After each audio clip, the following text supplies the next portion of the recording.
any business, but because we're childcare workers, I'm kind of going to mention childcare on and off, but there are hints in here if you're ever thinking of setting up your own business.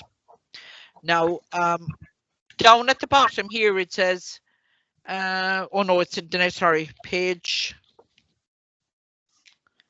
11. That's me. Facilitate the learner to investigate the availability of finance in the event of setting up their own business. For example, documentation from government bodies and financial institutions. So what I'm going to do here now, I'm going to tell you about setting up your own business, where to go to get help.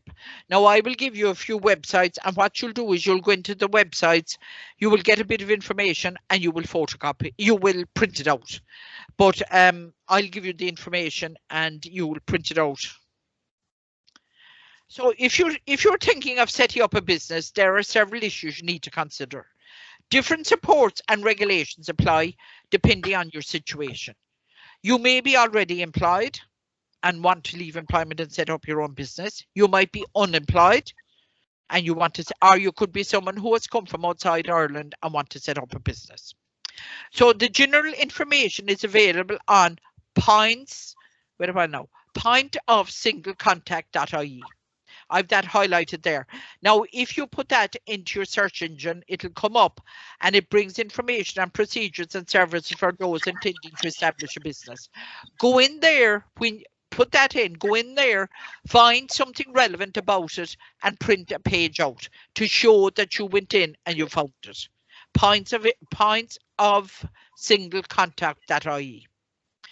Now, they bring together information on procedures and services for those intending to establish a business. That can be any business. Businessregulation.ie is a portal to help you identify the main regulations which affect your business. It includes information on regulation for startup companies, key regulations for all businesses, and sector-specific regulations. Now, if you go in and you kind of say, look, you might decide now that you want to set up a child-minding business and you want to go child-minding in your home. You go into businessregulation.ie and you'll find it probably under the childcare sector. And if you don't, just print out something under the childcare sector. If you can't find something in there, just print anything to do, key regulations for all businesses, and print a page or something out on that. It's just what the external examiner is looking for is for you to know how to go in and find something if you need to set up your own business. Small businesses face a host of barriers to success, including not knowing where to find information and resources, weak management, access to finance, or lacking of marketing and business planning skills. Helping to overcome these challenges are among the many ways the local enterprise offices will serve the practical needs of people in business. So there is local enterprise office. Now there's probably West Cork one somewhere. If you put in local enterprise office into your Google search engine, and it'll probably give you a choice of there could be one in Bantry, there might be one in I don't know where, the one for Macroom, maybe there's one in Macroom, I'm not sure, but just go into someone them and click on local enterprise office and you'll find information there. Again, print that out. Starting a new business is not something that should be taken lightly. It can mean an increase in responsibility and a simultaneous decrease in security. And that is true. You'll never work harder than when you are self-employed. And again, there is a decrease. You have no security. Your security is the success of your business. It also means that you will often have to become proficient in a range of areas in which you may have very little experience, such as accounting and HR. So HR is dealing with your staff. So accounting is to your business, and as your business grows, it would be a good idea to pick up or to send your accounts to an accountant. Sorry, no, I'm just after sending an email that I thought I'd sent ages ago. So becoming self-employed requires technical competence, energy, and an appetite for risk. If you are seriously starting your own service or your own business or your childcare service, it is worth talking to other people who have already done it. Ask relevant questions and get advice. One of the first things to consider when setting up a childcare service is to join Early Childhood Ireland if you've already done so. Some people in childcare all managers and employers are members of Early Childhood Ireland because we get information from them, but a lot of employees are. Now, if you Google Early Childhood Ireland, and if you go in, there's a whole lot of things across the street, across the screen. If you're not a member, they will still kind of give you information. I wouldn't be becoming a member now to get information or anything out of it, but you might find something that you could print out. So Early Childhood Ireland, this is what it does. It supports and represents the people who play a role in the development, delivery and oversight of early childhood care and education in Ireland and prioritises the interests of children. Early Childhood Ireland are able to provide professional support and training for early childhood care and education providers, contributing to research and public policy development, promoting quality, accessible childcare for all children, exploring innovative and creative child-centred approaches to childcare. That's what they do. Now, what they do as well is, and we'll be talking about it, and we were talking about it, they represent the childcare sector in Ireland. They're one of the bodies that go and speak to the government about what we need. Now, they don't do it very well, I think, really. I wonder what we're paying our membership for, but that's one of their roles. Once you have carried out, now you again are setting up your business, some preliminary research, and you are confident that you are ready for the tasks and challenges involved in starting your own childcare setting, it is a good idea to conduct an in-depth feasibility study to delve deeper into the childcare market. So once you have found out what's involved, you're going to have to see is it feasible. There is no point deciding to start up a childcare business and there is too many of them already around and you won't get any clients. A feasibility study will address the question as to whether there is a need for a service in your area or whether it will allow you to identify childcare needs in the area where you plan to open your service. So, I mean, that just doesn't apply to childcare. That applies to anything. If you wanted to open, we'll say, a beauty salon, there is no point in opening a beauty salon if there are loads of other ones around. And they're because you won't have enough clientele to make it viable. Some useful ideas on gathering information to identify feasibility is as follows. You contact the County Childcare Committee and the HSE to see what services currently exist in your area and the types of services offered. And then do they have a waiting list? So if you can get onto County Childcare online and it will tell you to go into Macroom area and it will tell you all the childcare services in Macroom area. Then now this is something you will have to look up, girls, is the Central Statistics Office. That's a mine of information. Now I contacted it every year. Around January every year, and it will show you the birth rate of children that were born in a particular age a year. We'll say for the year 2020, I'd be looking at children that were born in 2017. We'll say they'd be coming to 3 years of age. How many of them were born in Macroom? What was the population? I think how many. It'll tell you how many boys and how many girls and things like that, and you have a great idea of the age group. If you're opening a big service and you're looking for creche and things like that, it would give you also babies that were born a couple of months ago when it's registered or last year, so that you know. Well, look, there were so many babies, there is a likelihood people will be looking for creche facilities. Find out what new housing, commercial and industrial developments are happening in your area. Now we have a huge development going on behind us here in Macedon, right behind my place. And an awful lot of families are moving in there, and some people have already enrolled their children there to start. And that would be one of, you look at that, is there new housing there? Check with your local primary school. You can always ask the principal, look, what are your enrolment figures for down the line? That was if you were involved in doing after school care and breakfast club. Check with your local county council website for any planned housing developments in the area. Well, long ago, you could walk into the town hall and you'd be able to find out whether here in Macroom, what's planned if their housing is planned in the future. Now, I don't know, I don't think you can do that anymore, but you probably could find it on a website.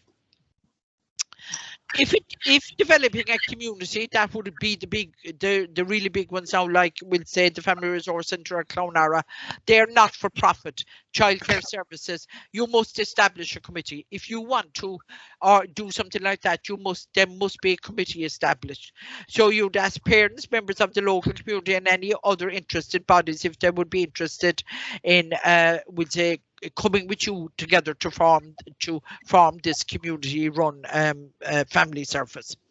Now, look at this. The Department of Jobs, Enterprise and Innovation provides financial assistance to carry out studies such as these in the form of feasibility grants for assessing market interest and demand for new products and services. Now, they will give you money towards doing your research and things. So make a note of that, girls. The Department of Jobs, you must use that and give me that information. If you can go in and find anything at all about it, about anything about grants available, print it out, because you're going to have a small little portfolio now about starting your own business. When you are starting a new business, it is vital to make sure that you are fully aware of the tax responsibilities that this involves.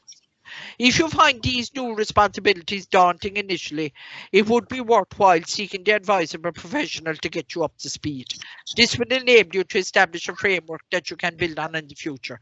And that is very important if you are setting up your own business, any business whatsoever, that you get the advice of an accountant before you start your business, and of course a solicitor. It is a legal requirement for all early years services proposing to operate from June 2006 to make an application under section is called 58D subsection 2 of the Child and Family Agency Act 2013, 3 months before it's intended to commence the operation. So what it's saying there is you cannot open your business on the 1st of September. You must notify TUSLA, the Child and Family Agency. You must make an application 3 months previous to that, at least 3 months. I'd be going back to the January before September, because they have to come out and inspect it. You are not allowed to open a childcare business without they coming in inspecting it. And then you see what happens. They might say, you cannot open this because you have to get this right. So then that might take another while to get that right. Then they'll come out and inspect that again. So you have to give yourself plenty of time. Long ago, you could put out a notice in August, say I'm opening up in September. You can't do that anymore. Now, you can only do that in the case of a temporary early service where you only give them 21 days notice. We'll just use an example of this. We'll say up in the Riverside now, where our asylum seekers are staying at the moment, and there's quite a few young children there. If you wanted to set up something up there and you went up and said, look, this is only temporary because they're supposed to move on and things, you need only give TUSLA 3 weeks notice there, because the likelihood is that you won't be there in a year or two again, you know. So that only 21 days. If it's a permanent thing, it's at least 3 months, but 3 months is too short. You want to take longer. The legal structure that you choose for your business could affect the corporate rules you must follow in relation to your accounting, tax, the record you keep, and personal liability you will have. Now, whether you're becoming a company or a sole trader, there are different taxes involved with that and different liabilities. In order to set up a company, you must register with the company registration office, and you have to fill out a form called A1.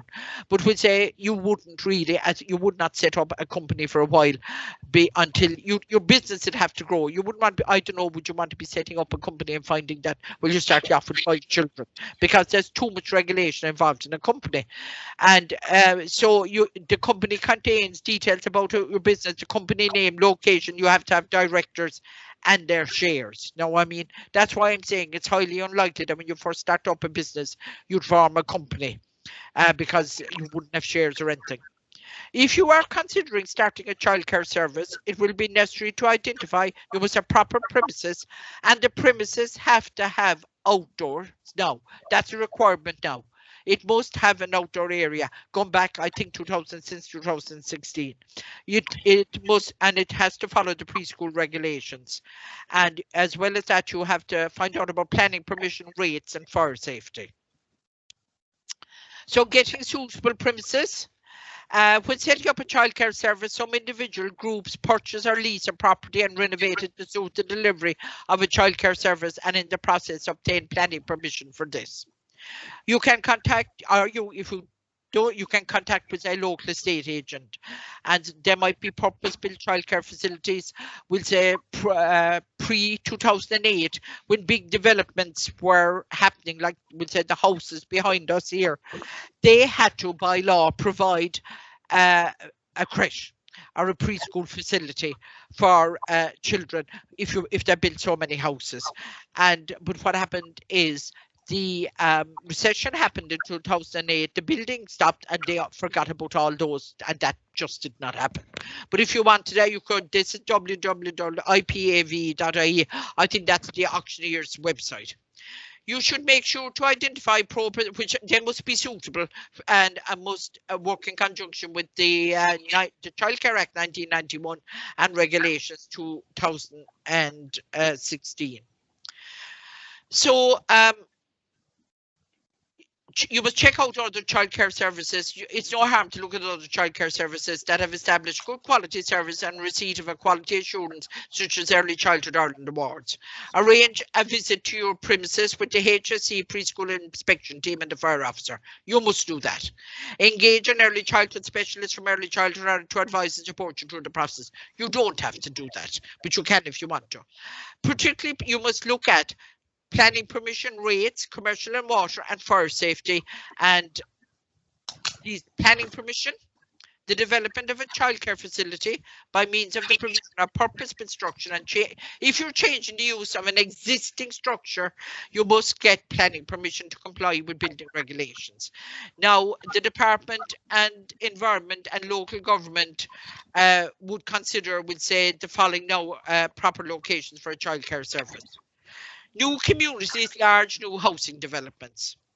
Near large centres of employment, if there's business parks or industrial estates. Near schools, if it's a busy neighbourhood, or a district and town centres, adjacent to public transport corridors. For further in-depth information, look at Department of the Environment guidelines for planning. That's if you want planning. Don't worry about that, I have to tell you, but you don't have to kind of worry about it.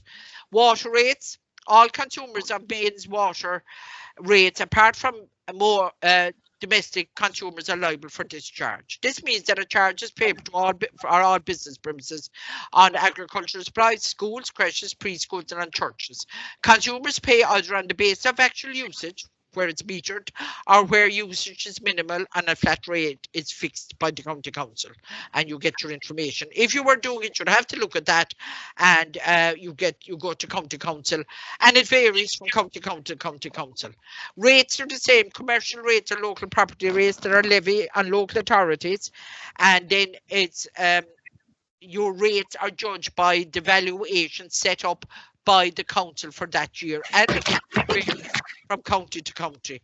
And they would say at the moment now, the Early Childhood Ireland and its and other governing bodies like Bernardo's are onto the government about getting rid of rates. They want to get rid of rates for preschools and creches and things like that, because they're now saying, and they are right, that we are considered to be educational buildings, and that schools do not pay rates, so why should anything to do with early years education pay rates? Fire safety, this is very important. You must have a fire safety certificate, and the fire safety officer comes in and he checks the whole place, and he then issues you a fire safety certificate. You cannot open until you have a fire safety certificate. TUSLA will not register you until you have a fire safety certificate. Now, fire safety management. Fire safety management of your service will involve the following: putting together a fire safety register, the name of the service and person in charge in relation to fire safety. You must have this in your policy.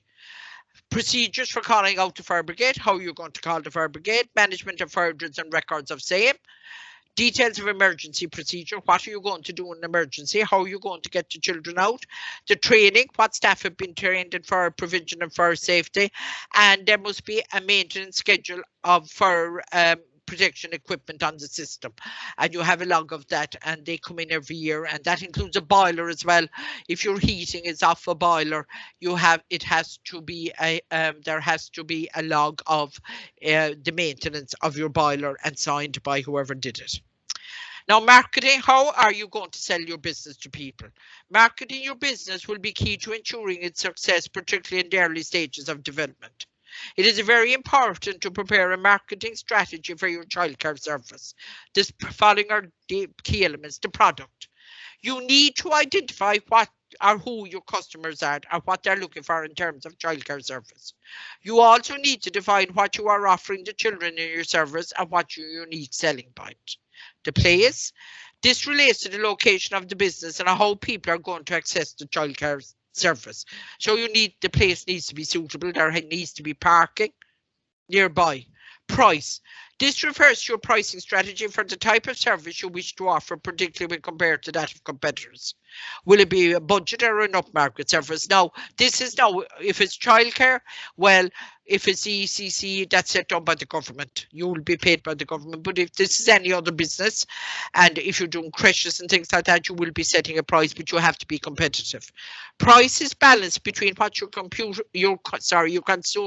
are willing to pay and what profit you would like to have at the end of it. Because, I mean, you're not a charity. You have to make a living. Promoting, your childcare service is very important. So you will identify how you're going to advertise. We're going to do it in the local newspaper. Are you going to do it via local radio, word of mouth, direct marketing to potential customers? Are you going to drop flyers in the door? Decides what your sales promotion will be. The first month fees are at half the normal price or whatever. What are you going to do? Will you say something like the first month and the second month will be at half price for the first year or something to get your clientele in? A business plan. You must have a business plan. It's the story behind your business idea, and it should be broken down. Executive summary. This is a synopsis of what your business plan is going to be, and you will set it out clearly. Professional expertise is about your experience, your skills, your qualifications, how you're going to make a case that you're the right person to develop a business. You will need a business plan if you are going to borrow money. Details the type of service, premises, location, setup and running costs, and the staff you have. You must do a feasibility study. We discussed that, how feasible is it? Looking up the CSO. Is there enough children around for childcare? Are there a number of other childcare places around? Is there enough already? Same, no matter what business you're opening, hairdressing or we'd say health or beauty or any business. Financial plan. Think of all the questions that you might ask about, that might be asked about your business, especially if they're a potential source of funding, and make sure to answer all their questions in the business plan. If you're going to the bank to borrow money to open up your business, well, you want to be able to answer all their questions.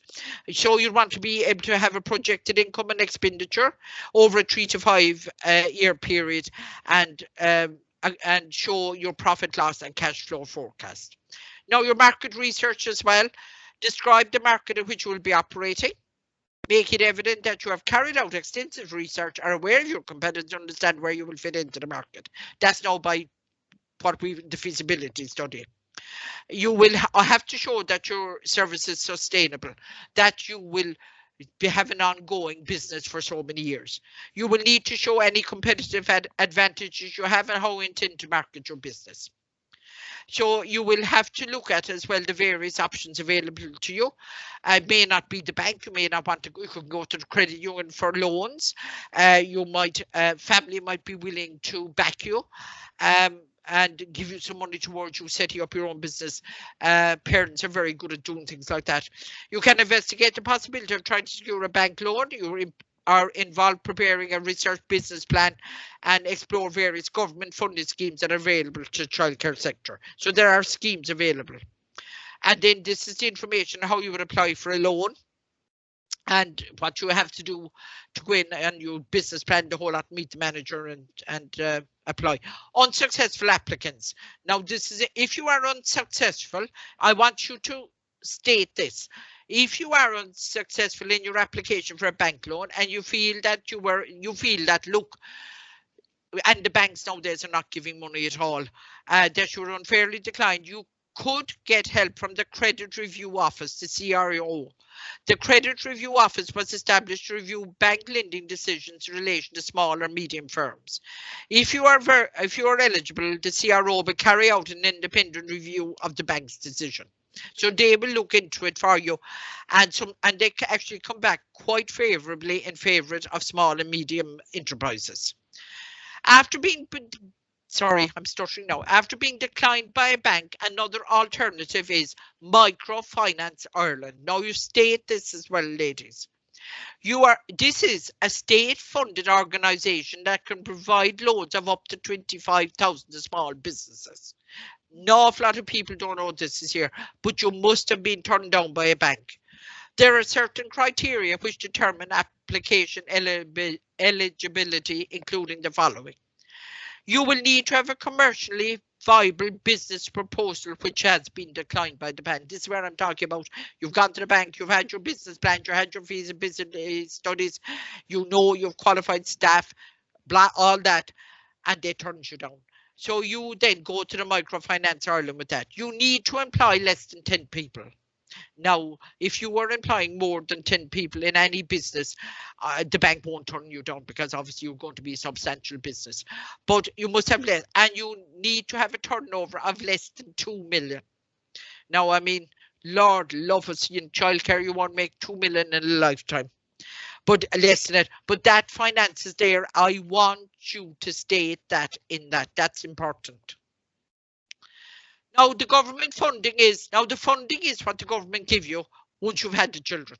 That's the only time they'll give you funding, is you must have the children first. They won't give it to you before that.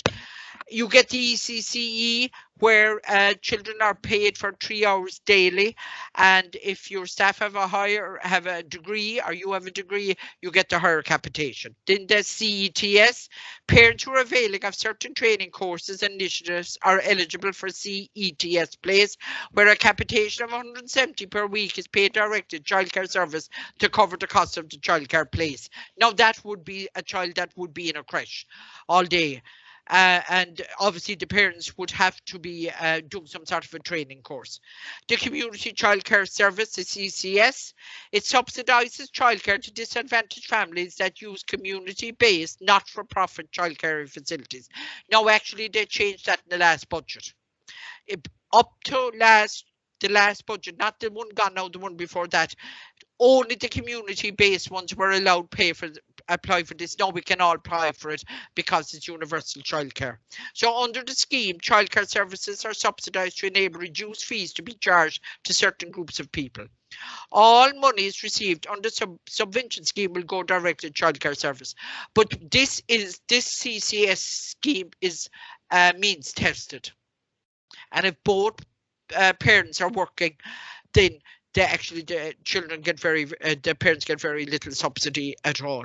So, but if both parents are employed, the subsidy is greater, obviously.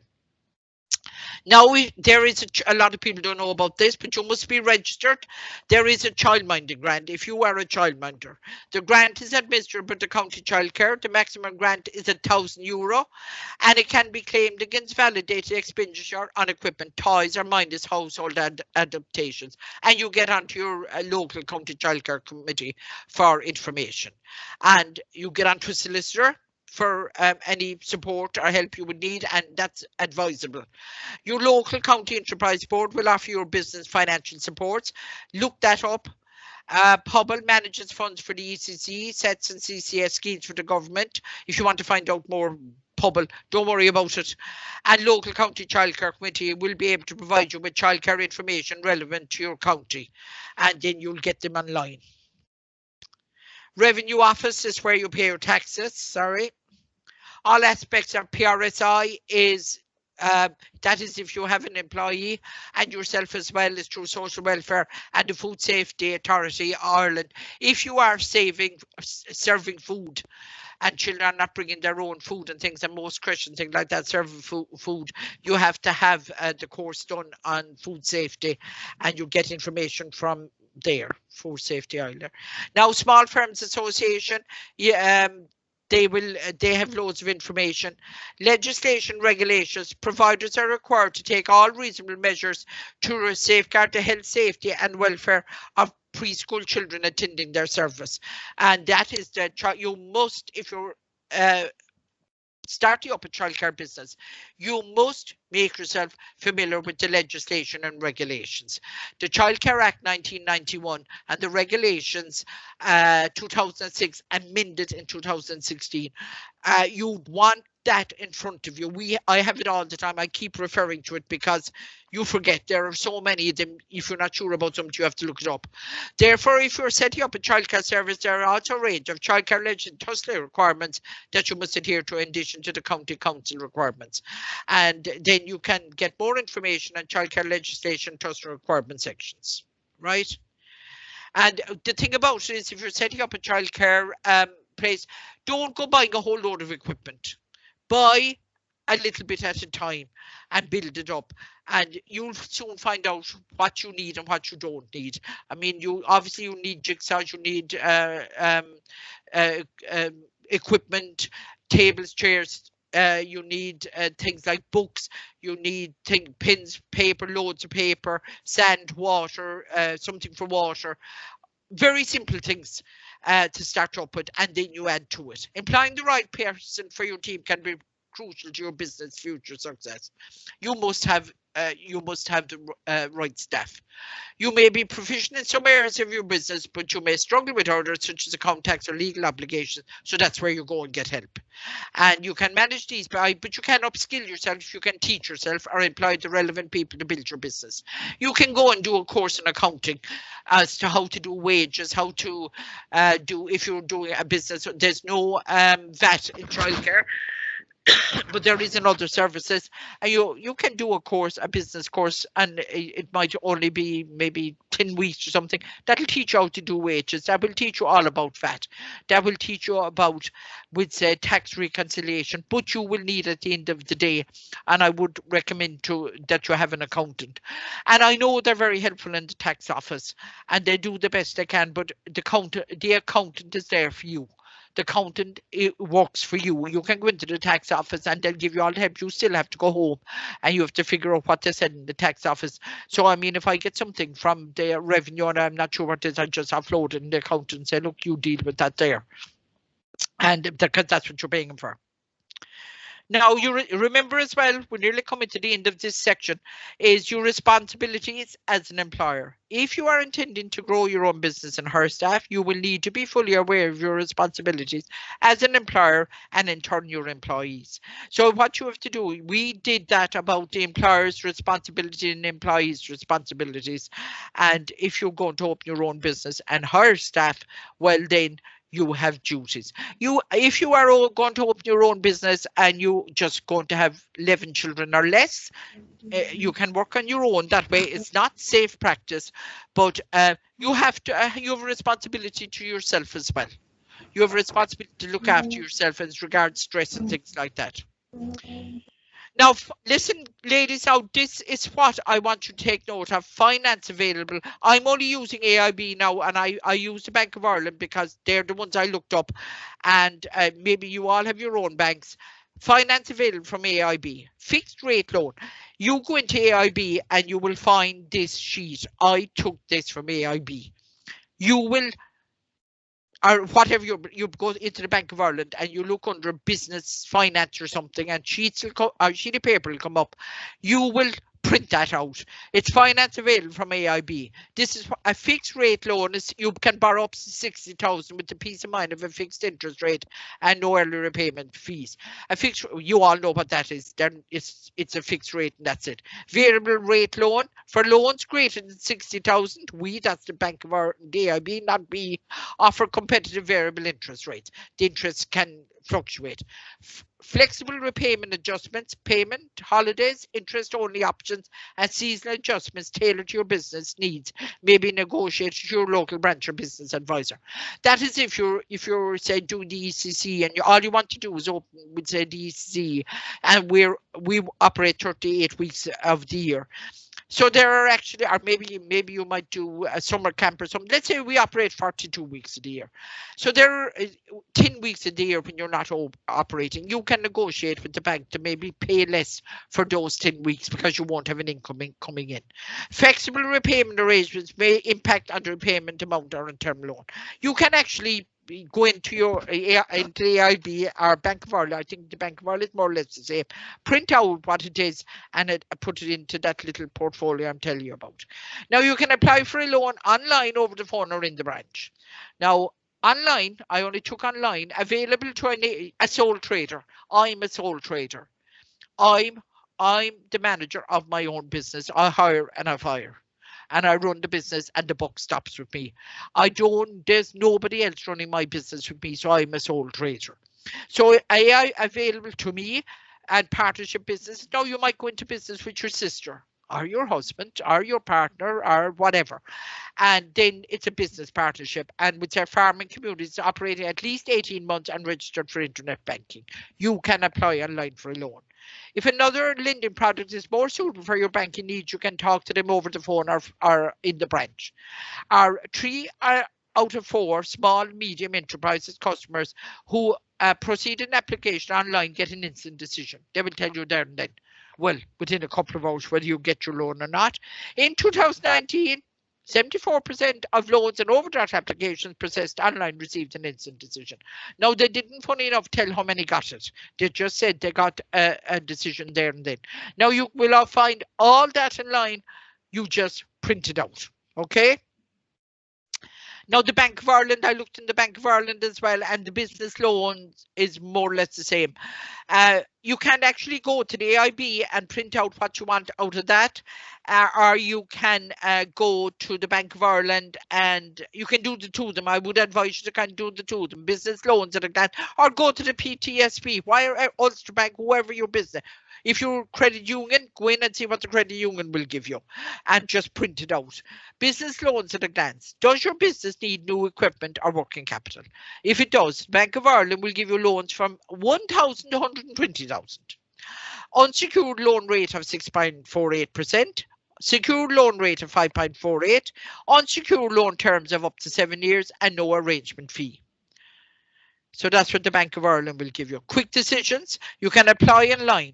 Now, you can apply to them as well, and they'll get back to you within 48 hours, except weekends and bank holidays. You must be over 18 and seek an unsecured loan of between 1,000 to 120,000. And they have a business line, and we use automated decision, meaning the Bank of Ireland, automated decision making so we can provide you with a timely response and assess risk fairly and consistently. If you do not disagree with the result, you have the right to provide us with your point of view and they will review the decision. And then you can find out more about the rules on lending to small and medium enterprises. Now, I mean, they have rules. If you want to, you can go in and find what their rules are. But starting up your business should be you'd be starting off small because your numbers would be small. No, maybe you wouldn't. Maybe you end up and you have 30 or 40 children. Then you'd be considered a medium enterprise. Warning, the cost of your payments may increase. If you do not meet the repayments on your credit facility agreement, your account will go into arrears, may affect you. We all know this may affect your credit rating and may limit your ability to assess credit in the future. Level of security required and rate applicable will be determined by the amount, purpose and term of facility in conjunction with the nature and value of the security being offered. Lending criteria and terms and conditions apply. Bank of Ireland is regulated by the Central Bank of Ireland. You'll find that inside, just print it out. So these are just tips to get approval from the bank. So regular payments into your account. Well, they're not going to give it to you if you can't show your saving. Be accurate when giving the turnover of your business, and they will refuse your business and they will review your business account to check that it is consistent with the actual turnover of your business. So they're going to look at your business. If it has an overdraft, that the business account is in credit and for at least 30 days in the year. Now, whether your business keeps up to date with payments and revenue or other suppliers as well as with repayments and credit cards borrowing your business may have. They will look at whether you're paying revenue up to date, whether you're paying your income tax, whether you're paying your PRSI and your employees PRSI.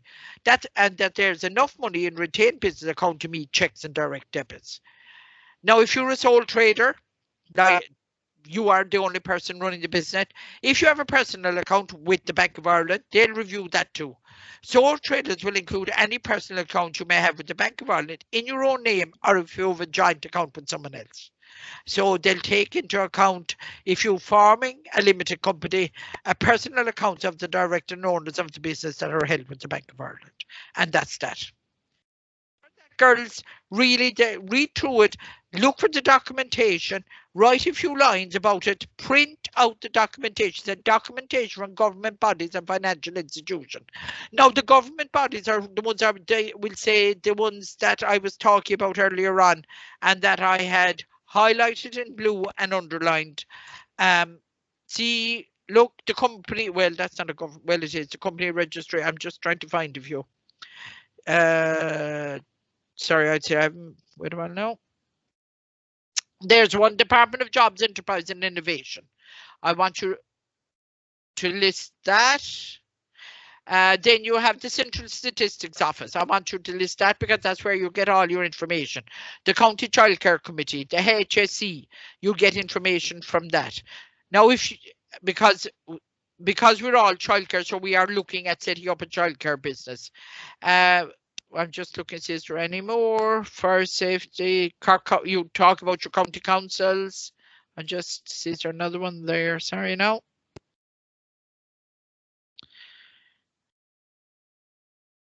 What are we here? The credit review office, you can, mention that if you're turned down by the bank, you can appeal to the credit review office. And then this as well, ladies, Microfinance Ireland, mention them. And they actually will go under the financial institutions. Don't forget the credit unions. I should have mentioned the credit unions, girls. I might send you something if I find it on the credit unions. I actually forgot to look it up last night.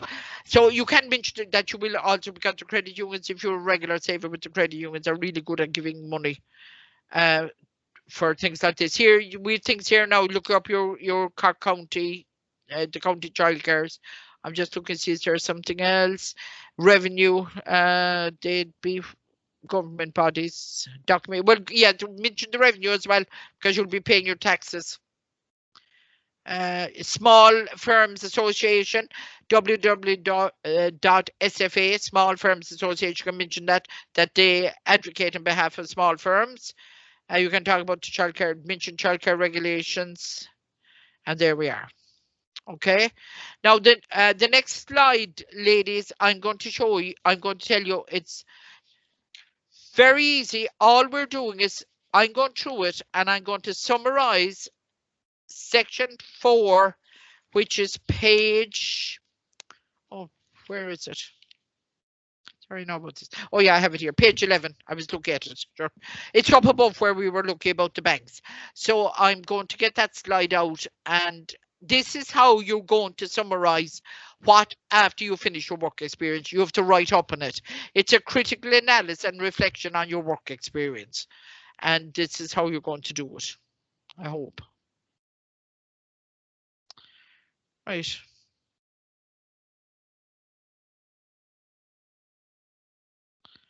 Now,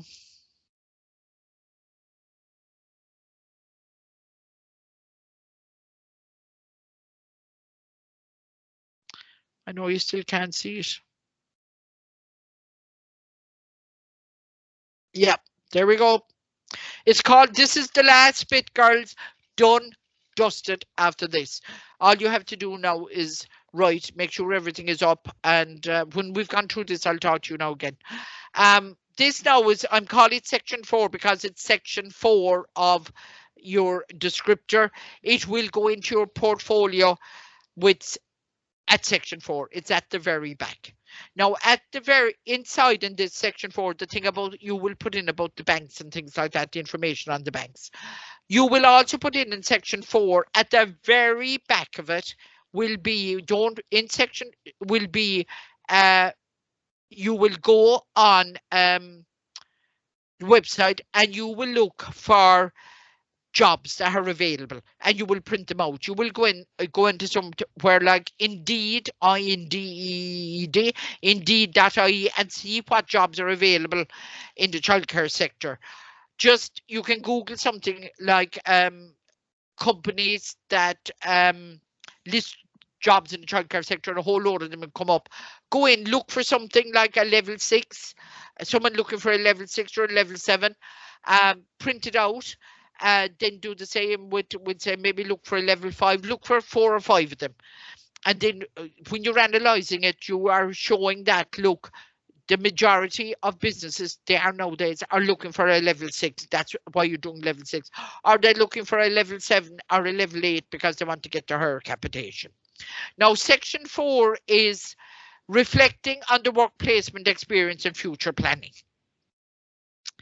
Now, at the beginning, do you remember we were talking about what your career goals and your plans and what you were planning to do?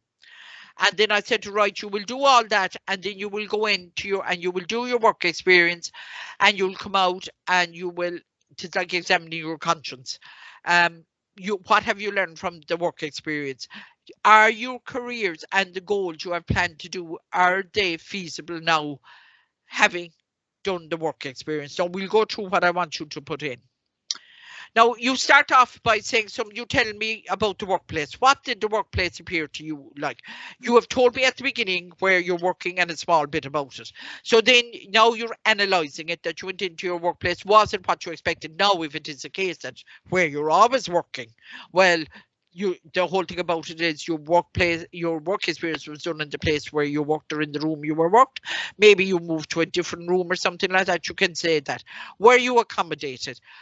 How were the staff? Now, girls, you're not going to be telling don't mention anybody or anything, but were you accommodated? Were the staff, your supervisor, were the other colleagues, were they helpful? Did they help you when you needed something to be done? I mean, if they were, great. If they weren't, say they weren't. Say there was times that you felt, that you were in the way. We'll talk about that, because they were busy and you felt you couldn't be asking them, and you couldn't find where the cotton wool was, or the glue had ran out, you didn't know where the spare glue was, and all this sort of thing. And when you asked them, did they kind of say, oh, look, it's over there in the press, or did they actually go and get it for you? This sort of thing. Just look at it, where you accommodated. Reflect on your experience in the workplace. Even though, now, if you were already employed in the workplace or the school, like Lynn and Elena, and the rest of you are employed as well. Kay, I'd say, is the only one that wasn't. Even though you're already employed in the school or preschool or creche, although Kay, you were with the with coaction and with the escorting. How did it feel to be a student again for 220 hours? Even though you were working there now you were looking at it from a student's point of view and learning. How did that make you feel?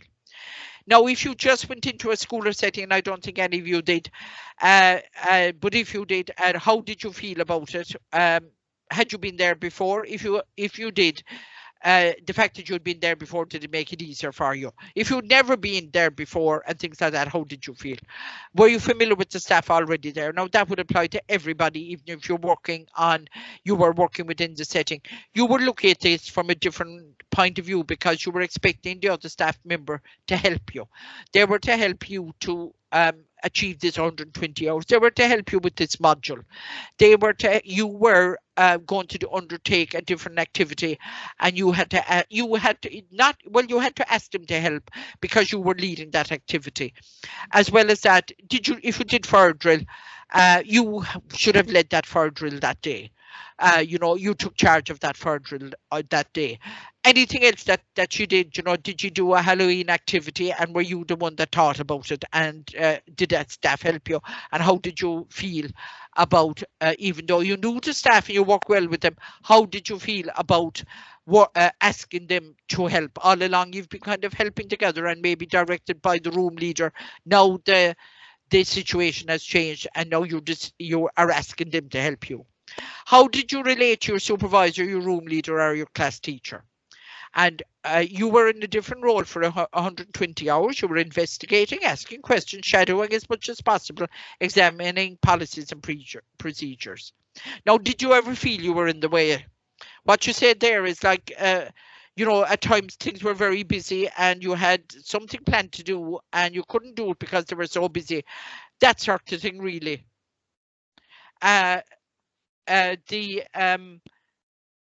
did you feel you were in the way, and if you did, how did you deal with it? Now, discuss about the times you had to take the lead. That would be the times that you had to take charge of, like you took charge of the activity or whatever you did. It could have to do with the fire drill. It could have going on a nature walk, organising the activity, like painting, Play-Doh, arts and crafts, organising a Halloween activity. Were you nervous approaching your room leader or class teacher? How did you decide when the activity should be done? Now, all this is kind of, if you look down along there on page 11, all that is kind of listed. I'm just kind of give you things to think about when you're writing about reflecting on your work experience. Now, talking about your play activity, because you'll have to do that. Evaluate of task activity to include your play activity, organize an event. Now, when you took on your play activity, was that on the roster for that day? We'll say, just say you went on a nature walk. Was that already planned that day and you said, look, I'll do that as an activity? Or did you say to your room leader or whatever, do you know, I'd like to do an activity involved around the nature walk, whatever you did? And is that all right with you? Then you decided with the room leader when it could be done, and then it was put on the roster for that day. That was your activity that was put on the roster. Now you must look at your strengths and weaknesses of the activity and comment on your involvement. Was it a good activity to do? Did the children learn a lot from it? What did they not learn from it? Now you probably have that kind of mentioned already, but back on the activity, just mention it briefly again. And your involvement in it. Did you feel you had to do everything yourself? Were you stressed out over it? Now, what would you recommend to do differently if the activity was to be undertaken again? Now, what would you say? You would have written this down when you're writing up your activity, and the room leader would probably have written it down as well, or you'd have given her a note about it. What would you do what would you do for do it again? Would you have, we'll say, if it was a nature walk and you went out at 10 o'clock in the morning, that was too early, it was cold, the children were frozen, they wanted to go home, or it might have been better to wait until 11 o'clock when the cold was gone out of the air, or you might have gone at 11:30 and then you realised, oh my God almighty, sure, they're having their lunch at 12, so the nature walk was rushed. And so that sort of thing. How would you behave if you were to do it all over again? Then you talk about Astra and Shilta. Tell me about the evidence of Astra and Shilta in that activity. And feedback from the staff and children and parents. What was the feedback? What did the staff think about it? Did the children enjoy it? Was there photographs taken to be shown to the parent on the WhatsApp or put on display in the school? Now we'd put photographs on display for the children themselves anyway, because the parents aren't coming in now, but their photographs would be put on WhatsApp. Now, you were talking about the supervisor's report. That is one of the most important things in this thing, and I know you're listening to me and you're blue in the face from listening to me, but that is very important, and it's important that your supervisor fills it out properly. This can make or break what qualification you from a distinction to a merit, whatever. How do you feel about the feedback you got from your supervisor on your placement report? He or she will fill out that report. She will give it to you because it has to go into your folder. Hopefully he or she will talk about it. Now what you'll do is you will talk about, look, I think there's a place here about in terms of success about your report, how you felt about it, somewhere in it here anyway, the feedback you got on your report. Did you think it was accurate? Did you think it was fair? Is there anything you were disappointed in? Now you might have known that, oh Lord, I'm sure he did go all wrong. Sure, Johnny fell and he fell into the puddle and he was all wet and we had to change his clothes and he had no change clothes and we had to go looking for the change clothes out of the spare, all that sort of thing. And yeah, you were disappointed in that because you should have kept a better eye on Johnny. Having spoke to your supervisor, read the report, what have you learned from it? And then criticism, constructive and non-constructive. Was the criticism you got from your supervisor constructive? Was it positive? Or was it not constructive? Did she turn around or he turn around and say, look, I would advise you not to do that now again?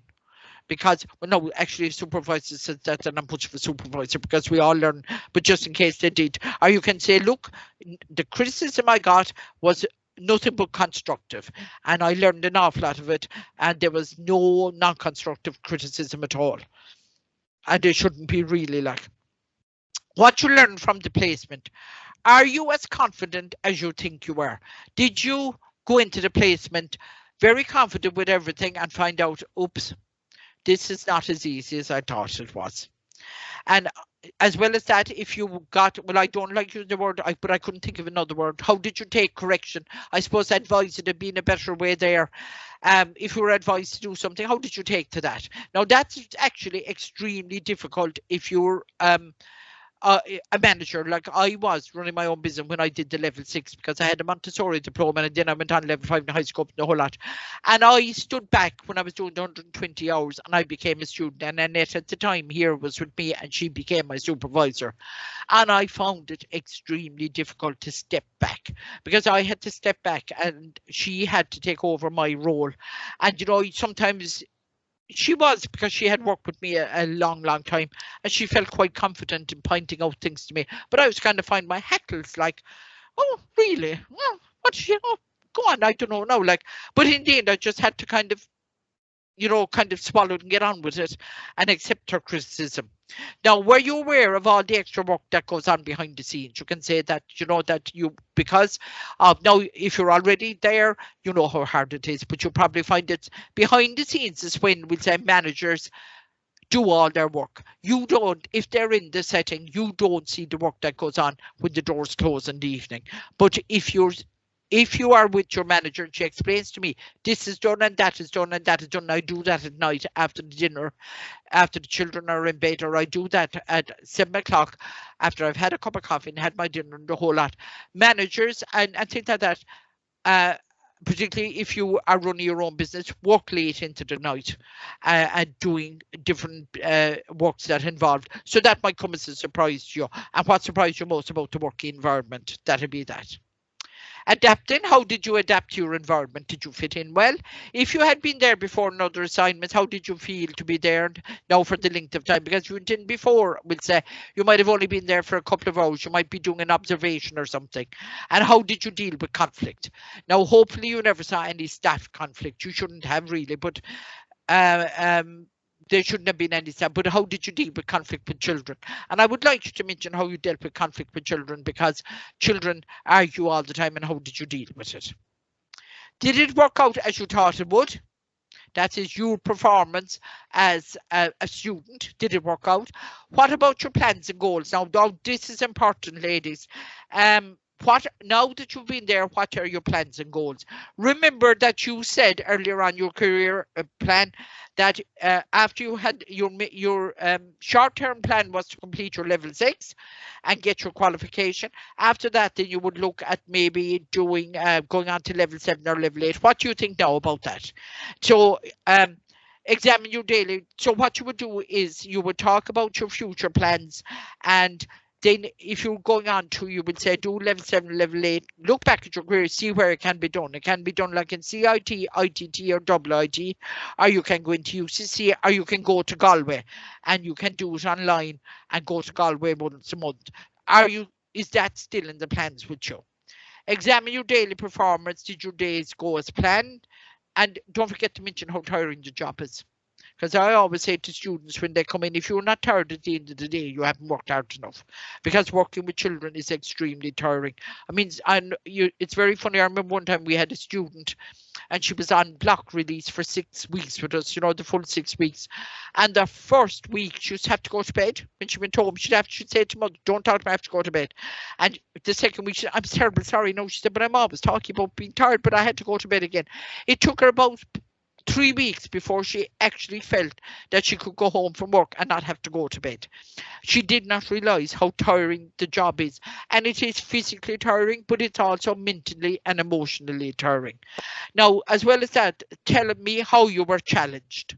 and think of one or two things that challenged it. You was it dealing with conflict with the children? Was it, we'll say, doing your planned activity, and that you found it very challenging because you thought it would only take so long, but it actually took an awful lot longer, and it was coming up to lunchtime and you weren't finished, or you had to let it go to the next day or whatever. Think of one or two challenges you faced. Now, here's your future plans. From your work experience, has it focused you on going on to further education? Explore the options available. Now, I've already mentioned them, and you will find, and I think if you go back to when we did it way back, like the 1st of October or the 8th of October, I mentioned where you can go on to do further courses, and some course you can go into second year. They claim if you have so many distinctions, you're level 6, you can mention them, explore options available. Now, would there be full-time courses? Would you be able to go in and become a full-time student? Or would there be part-time courses? Now, part-time courses, you could maybe go in and do, we'll say, by night into the School of Commerce 2 nights a week and maybe do the Montessori diploma or something like that. You certainly wouldn't be able to do a degree course at level 7, level 8 by night, part-time. You could do short courses. Now, what I mean by short courses would be things to do with, we'll say, diversity that you're prepared while you're not prepared to go on and go in to do full-time right now, because you can't, you're working and you can get off work and finance won't let you, but you'd like to do short-term courses. You would do a course in diversity, and of course all your first aid courses and things like that, they'd be short courses. You must look at your QQI level. You're already now at your QQI level 6, so you would say right now I have QQI level 6.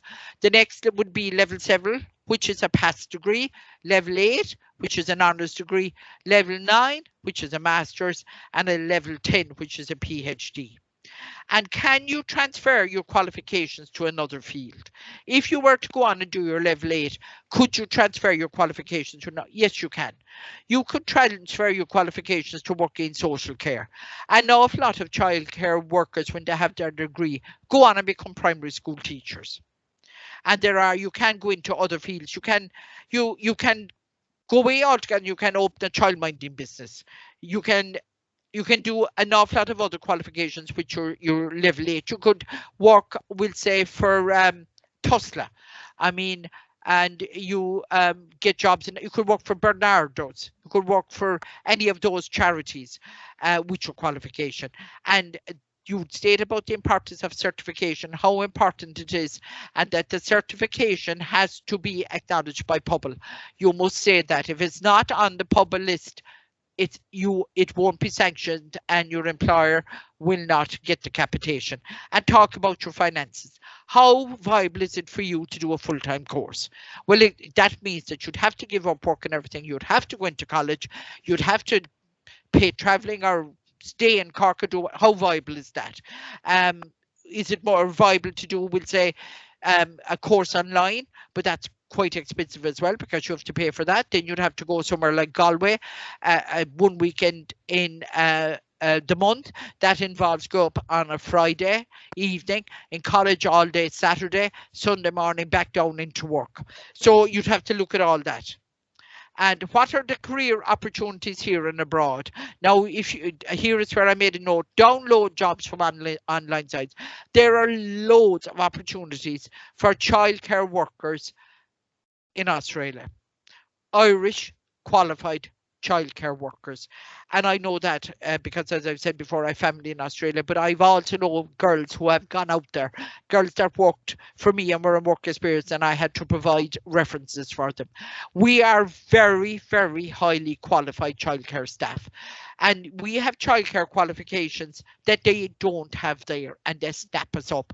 So if you want to go to Australia and you want to work in childcare, yes, you will get a job.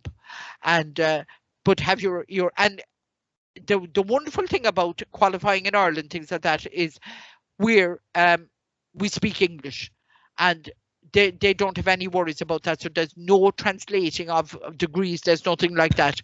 And we said things like even nurses that go to Australia from Ireland that are trained in Ireland. No, I'm saying girls that are trained in Ireland go to Australia, go into jobs straight away.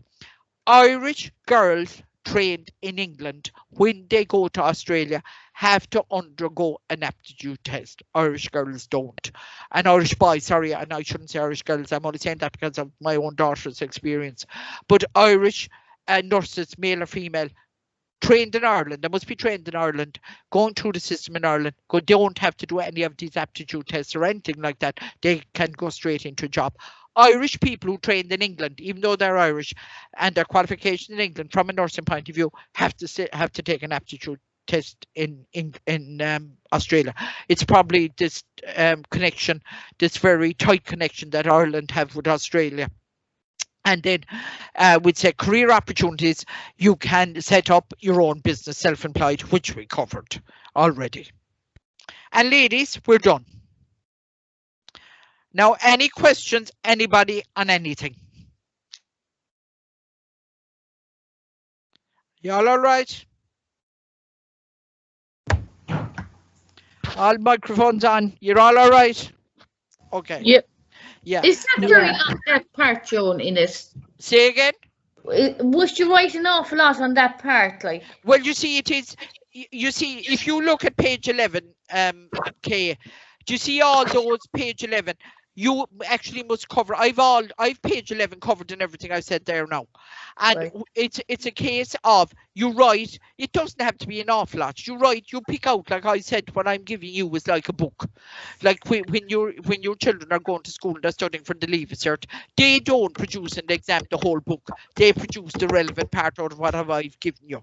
Now, the one thing you'll have to do down is you have to download off the site is the thing about the banks and the government thing and write a bit on that. But I've given you the information on that. You will have to download jobs to show that you are able to look for jobs by going into websites and things like that, and you attach them. Now, what I've covered there with you in section 4 is page 11. Okay. So look at section 4, go through what I've done and write a piece of it. It only has to be a couple of lines. It can be written as an essay. You can have headings in it like, well, now what would we put as heading? Critical analysis and reflection on work experience. Talk about your work experience and how it was. Talk about the good, the negative part of the work experience. What did you find negative about it? Do you know, did you was it a very busy time of the year? Did the COVID kind of all the regulations with COVID upset it? Did it stop you from doing what you normally wouldn't do, which is true, because we'll say things like Play-Doh with the children. Before, if we were playing with Play-Doh, they played in big groups with Play-Doh. No, they don't do that anymore. They play on their own at their own table, still near each other, so they converse and things. You can all that down, that the fact that you undertook this during the COVID regulations has kind of, it didn't give you the flow for the day that would normally be there.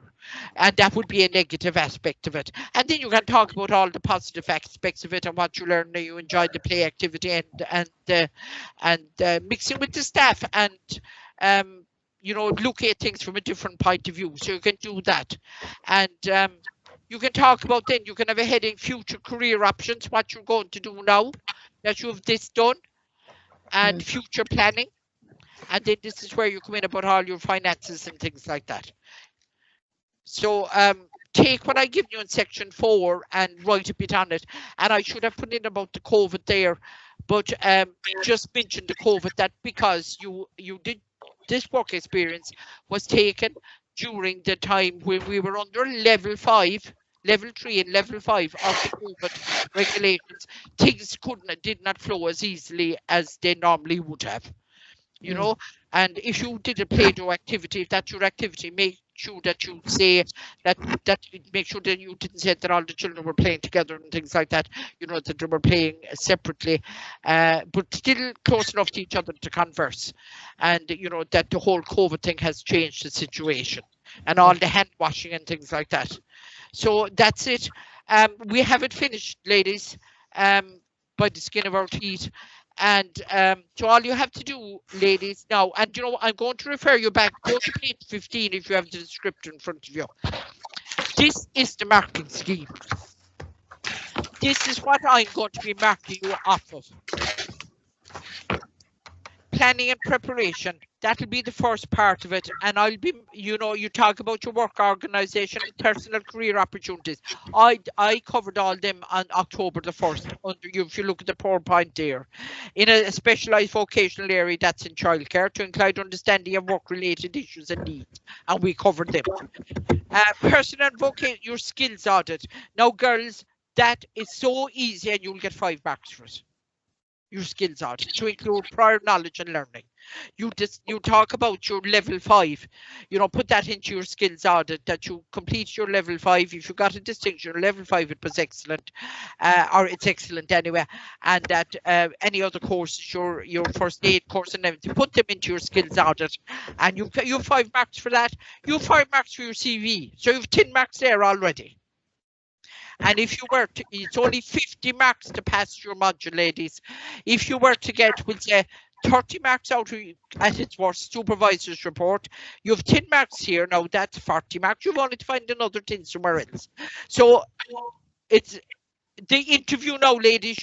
I'm going to be interviewing next week. I didn't get a CV now from 2 of you. So if you'd upload your CV, thank you to the ladies that have sent it in. I've read through them and I have your questions ready for it. So I'm going to contact you privately and I'm doing the interviews next week and we'll pick a time that suits you. And for your interview, you will get 11 marks. I'll be looking for clear and effective speech. That's 2 marks. Appropriate body language. I'm going to give you 2 marks for that because I'm not going, even though we're doing it online, I'm not going to judge. I will presume your body language is fine. I'm not going to deduct something when I'm not sure. Careful listening skills, clarification sought if needed. I will want to be aware. And then knowledge about organisation. Okay, I'll be asking you questions that I will set. I'll send you the 2 questions I'm going to ask you. I will be asking you questions about your CV as well. Now, the whole thing should only take about 10 minutes. When that is done, you will write down a piece on the interview. I will give you the feedback by email to you personally. It'll only be a couple of lines. You will write in about the interview, how you felt the interview done. You can say you got an email with information on the interview. Did you find it beneficial? If you did, good. If you didn't, and that's it. The feedback, how the interview went. Were you happy? Were you nervous? The fact that it was done online, did that cause you problems? Would you prefer to have been face to face? And then, and the feedback received. Whatever I tell you, were you happy with the feedback that you received and learning, and would you do it again, and was it a learning experience for you, or would you still prefer to do something? Because an awful lot of interviews now are done now anyway over on thing. So you easily, girls, should get 11 marks for that there. And your career plan is 5 marks. You should be able now, ladies, your task is here is worth 5 marks. That's your play activity. You might say that's very little, and it is. But remember, your supervisor, when she's marking off your supervisor's report, she'll be taking in, he or she will be taking into account how you undertook that play activity. So that now as well. And then all the other ones are on key challenges and opportunities. That's in the slides about the rights and responsibilities of employees and employers. That's on the slides. Talking about health, safety, and what I had that. Union representation, regulation, all about pay. Did working hours, work-life balance, work-related stress, job satisfaction needs. I have all that covered on the slides. And then setting up your own business and further education and training possibilities, to include evidence of exploring employment options, to include the possibility of setting up your own business and further education. All right. Now the next one then on page 16 is around the skills demonstration, which is your supervisor's report. So look, you'll talk about the positive and negative aspects of the work experience. You will, what you learned from it, and again, the career options. We covered that already. And then your diaries. All that will be taken into account. Your diaries are your diaries. There is no right and wrong way of doing your diaries. And the rest of it then is your supervisor or your employer. and they can give you a maximum of 28 marks. And that's it. All right, ladies? Thanks, Joe. Now, what I'm going to do, ladies, over the weekend is I'm going to go through the way I want you to set out your portfolio. And it will be like inside the cover, I want you to put your brief, the brief I gave you. I will have this, the one, you know, that I give you every time where you have to sign off on it, the official one. And we'll put that into your portfolio as well, but your brief first. And then I will say that you will put in your letter of writing, looking for work experience. After that will come back the acceptance, your work experience, and your permission to do whatever it takes to do the work experience. And after that, I will tell you, in next goes this, and after that goes that, after that, and then I'll say divider and section 2. So when I say divider, you put a divider in, and after it, then, and you will say put mark the divider section 2 or something. In section 2, I will tell you then what to put in and what order. And then we go to section 3. I'll say divider, section 3. You put in another divider and you write section 3 on the lip that turns out. I'll tell you what to put in there. Section 4 then is what we covered tonight. And I will tell you what to put in there. Now I'll do that over the weekend. I'll send it off then in an email to you. And all you have to do then is tick that. Have I this? Have I that? Have I this thing? And anything that's missing, you go and you do it. Is that all right? Yeah.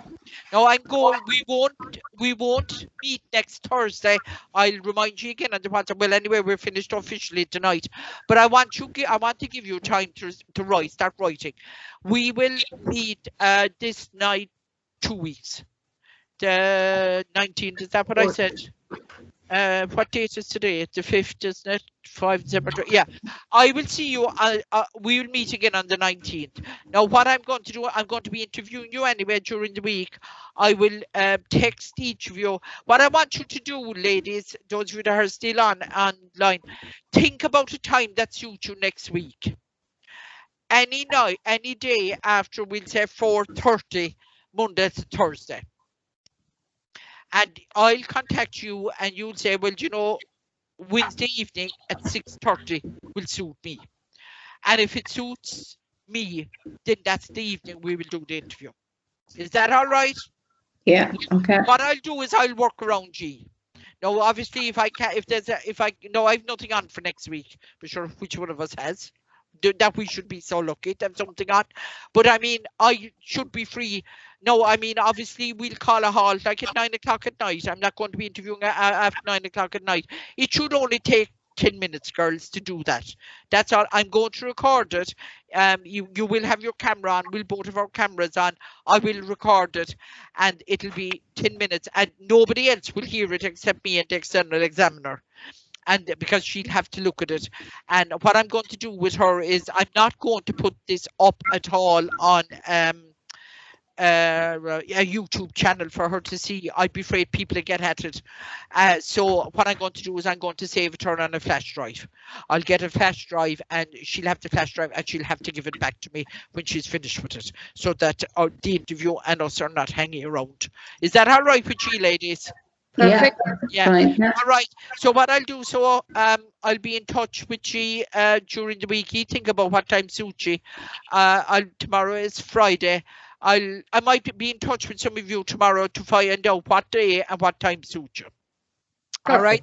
And I'll mark you down. I have you. I need your CV, so I have some of your CVs. I'm still waiting on 2 CVs. Send them up because I need the CV in front of me to be able to ask you questions about your CV. All right. Okay. All right. Okay, ladies. Thanks, Dawn. Not at all. You're very welcome. Take right. care. Enjoy your Okay. weekend. Bye. Bye. Okay. All right. Good night. Okay. Bye. Okay. Good night.